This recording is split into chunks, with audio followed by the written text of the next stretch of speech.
But we also have to confront really serious things about, the differences in perspective in what we consider science and applicable and correct, okay?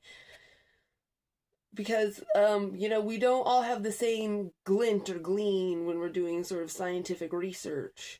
And between nations, it becomes really clear, um, well, because when you're trying to like sell this idea of evidence based and science based rulership and all that called autocracy in all these other countries, you know you just have to be really really aware that like the subjective narrative of what America and the United States puts forth as correct, um it's just still really subjective. I mean, it's difficult to kind of explain to people the degree that it is probably impossible to create a scientific experiment that is like completely neutral.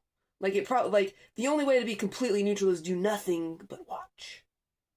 Okay, as soon as you're even thinking about it, it's just not neutral anymore. Okay, that's extreme, I get that. But as soon as you're making any of the decisions, it's nothing's neutral anymore because it's all going to be like your subjective narrative. So it's not like your fancy paper can't sell your subjective narrative, but it's still more fine sounding arguments.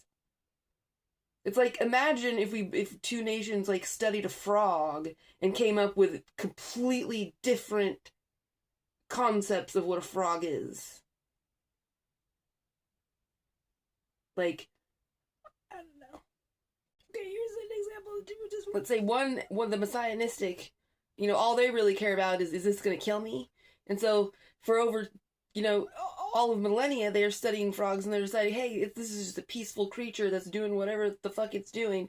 Then we look at it closer and we figure out how it reproduces and the things it eats and maybe we but then it's like we don't really want to dissect it because we figure it's probably the same as us, as whatever that is.